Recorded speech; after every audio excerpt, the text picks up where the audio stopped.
이번 시간에는 적천수 1강 천도입니다. 천도는 자연의 순환 원리를 설명하고 있는 것입니다. 지구가 23.5도로 기울어진 지축에 의지해서 제자리에서 한 바퀴 돌아 자전하니 하루가 되고, 태양을 따라 한 바퀴를 돌아 공전하니 1년이 됩니다. 이것을 천도의 운행이라고 합니다. 천도의 운행으로 지구는 춥고 덥고 건조하고 습한 기후가 조성됩니다. 이러한 기후의 영향은 땅 위에서 살아가는 만물의 현상을 주도합니다.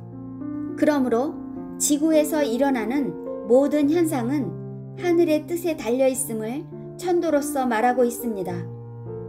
원문은 욕식 삼원 만법종은 선관제재 여신공이라.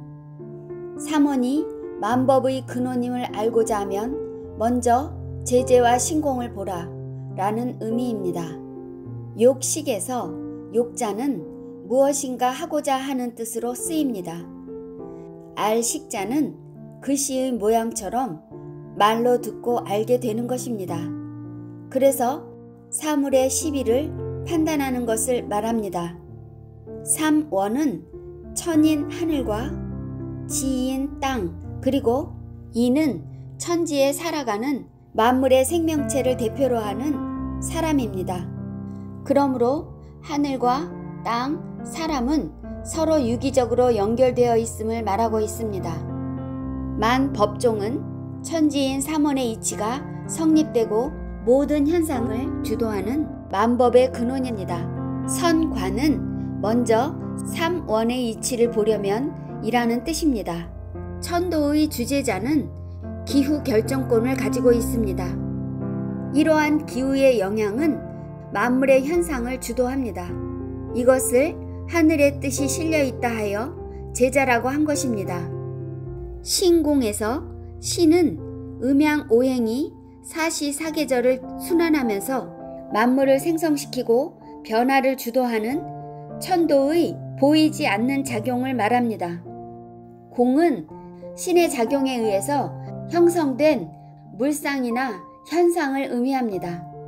그래서 자연천의 주체인 태극은 음양오행의 순환을 주재하는 천도의 은행에 의해서 작용합니다.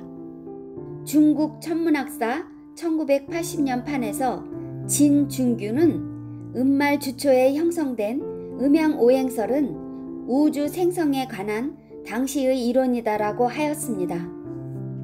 우주 만물의 생성에 대한 주위의 관점은 태극은 음양의 기운으로 운영하며 음양의 두 기운은 성질이 달라서 마찰하기 때문에 마치 맷돌처럼 갈면서 오고 가는데 그 결과 오행이 생겨난다고 하였습니다.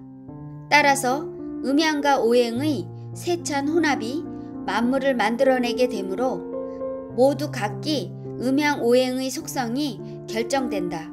그러므로 음양오행으로 이루어진 모든 사물은 전부 자연의 이치를 포함하고 있다 라고 하였습니다.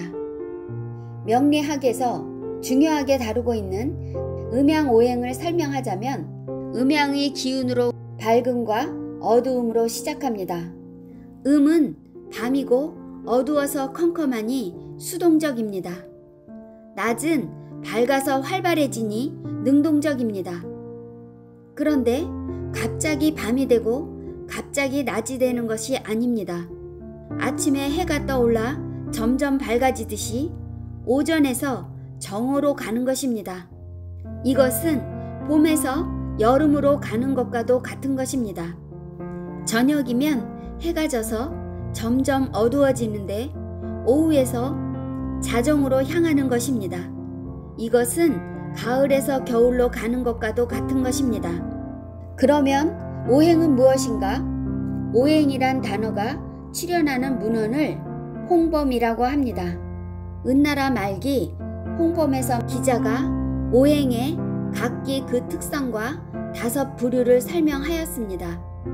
홍범에서 말하는 오행은 정지된 것으로 보지 않고 능동적인 것으로 간주합니다.